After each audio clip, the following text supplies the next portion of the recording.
Why hello there, and welcome to, I guess, a Let's Make Us a Character Special Edition.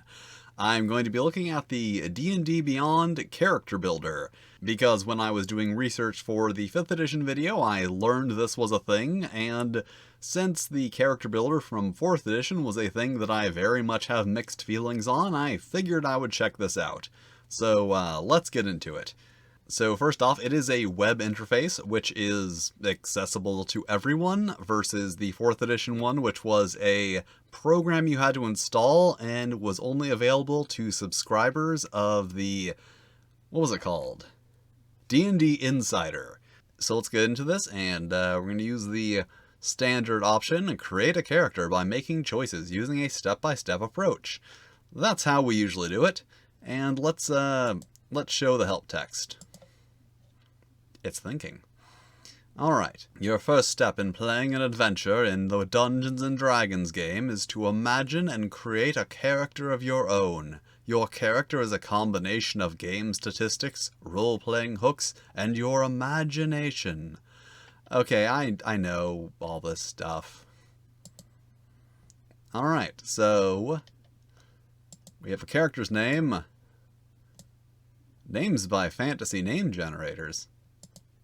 Alright, we have a random name, and a portrait. Ooh, we can choose portraits. So let's worry about that later. Now, sources. Let's see. Do not want homebrew content. Do not want Magic the Gathering content, because I don't know how to buy that. I'll leave Eberron content on, and I most certainly do not want Rick and Morty content. Alright, advancement type. This is very thorough so far. So I didn't notice until I was editing this that the menus did not capture, but I assure you, when I click on something, there is a menu, you just can't see it. Let's just go with a regular XP.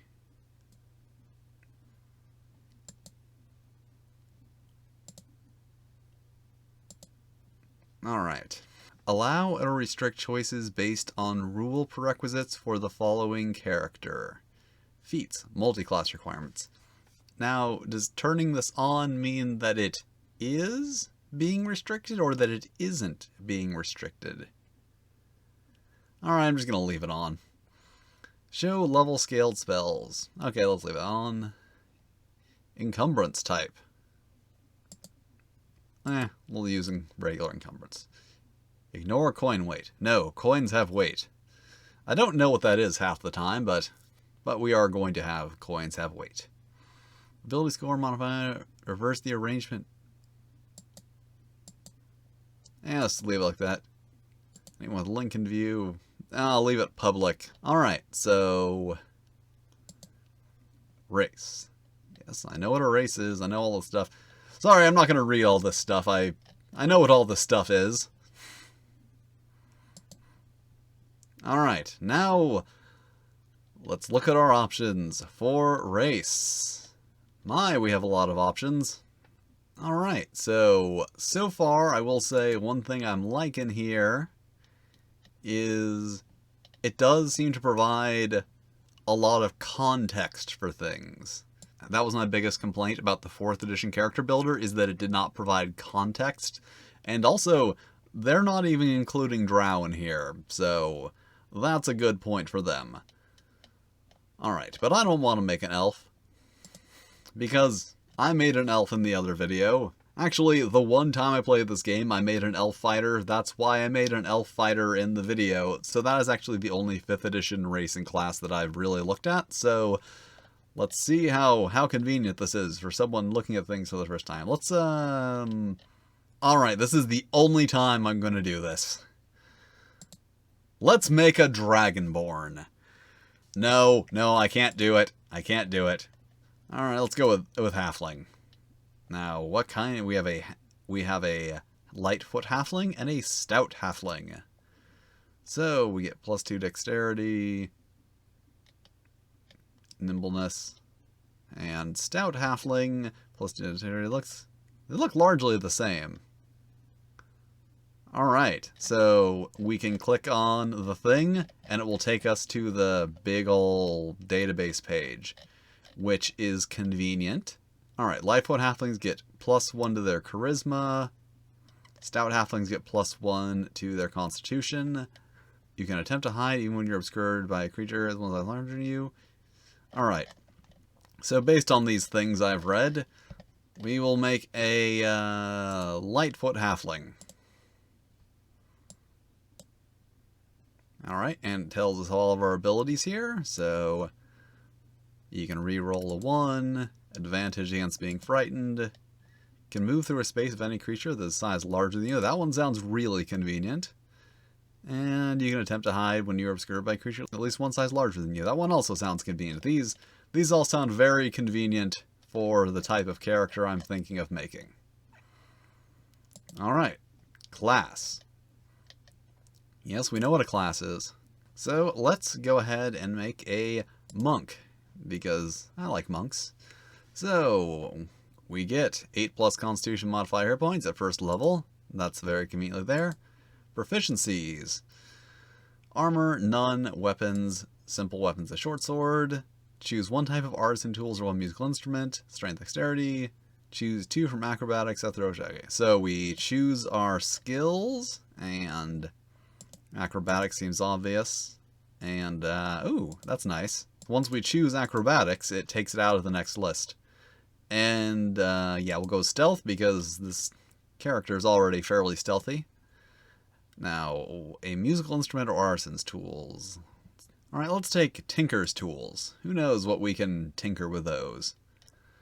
Alright, unarmored defense. We get an AC equal to 1 plus dexterity and wisdom. Good for us. First level, we gain martial arts, so...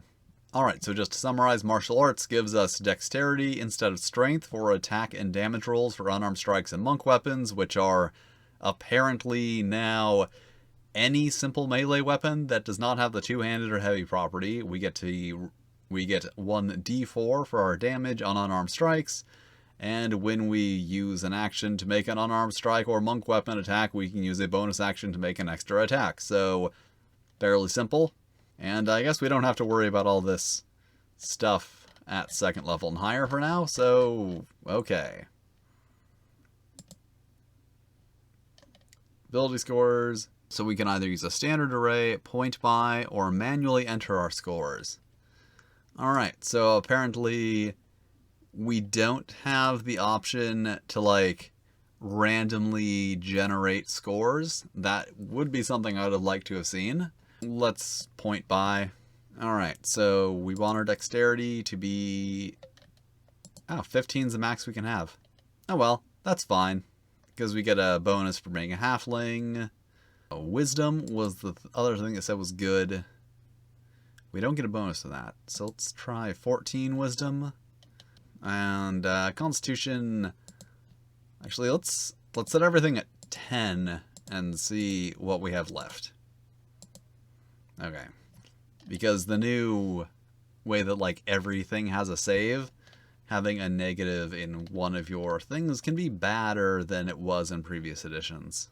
So we got 3 points left. Constitution at 12, so we get at least, extra hit points. And, got 1 point left. Alright, let's go to 1 because we get a racial bonus to that, so that actually gives us a 12 in Charisma. Alright.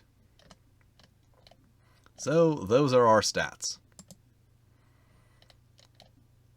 I forgot about backgrounds. Alright, I'm going to fill in all this stuff, and then I'm going to just cut to it all being filled in.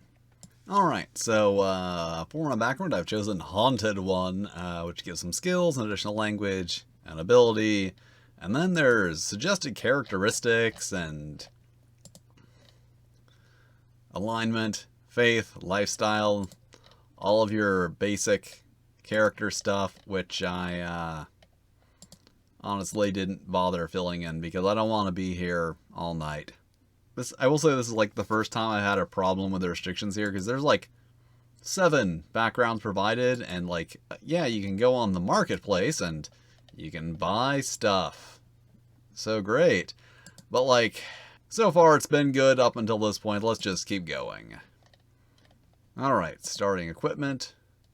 Choose equipment. Yes, I'm going to do it this way. Alright, so as we don't get a lot as a monk. Yeah, you almost never get anything as a monk. Alright, a simple weapon.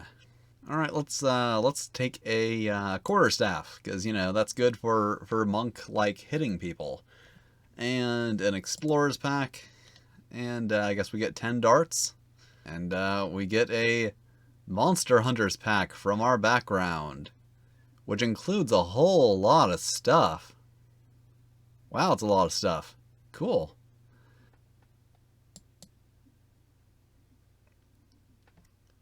Alright, so alright, so there's all of our equipment. Yeah, I don't see the equipment from our background. Oh well.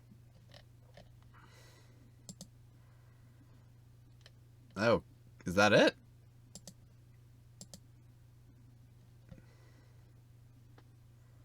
Alright, here is our character sheet. Ooh, this is a nice character sheet. I mean, it's not as nice as the character sheets that I make for these videos, but, you know, it's okay. So, let's see. Yep, armor class automatically put everything in. Does a good job keeping track of everything. Let's see what our attacks are. Unarmed strike. Well, what if I want to make a different attack? Alright, that was it. Okay, so you go into the equipment, you click the equipment, and then it adds it up here. So we got all of our attacks here now. There we go. Damage. So let's say we take 8 damage. Damage. Alright, we took damage. And we're taking a long rest, which will, I guess, reset our maximum hit points? Oh, wait. There we go.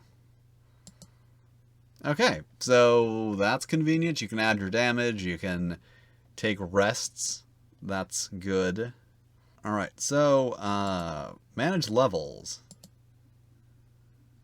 Let's see what this is. Alright, so now we can go level 2. And now at level 2, we have key and unarmored movement. And presumably that all goes onto our character sheet.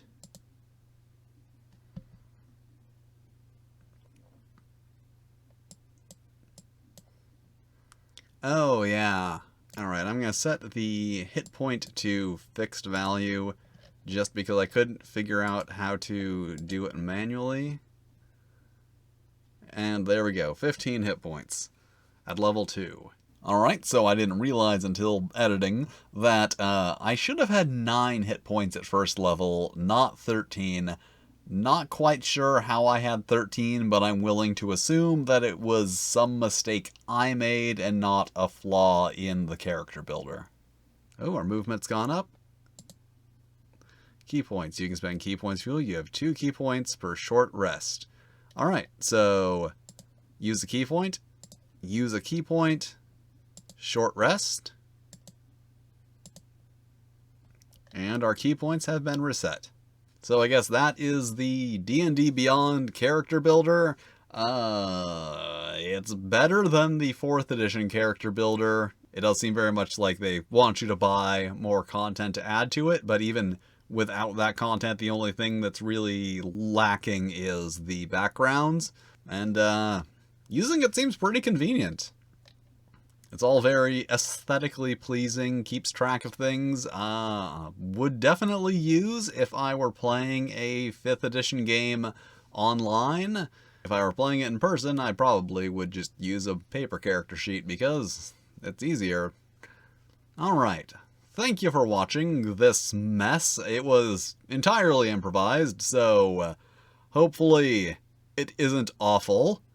If you enjoyed it, you can hit the like button, you can subscribe, you can check out the other videos which are much, much better produced than this one.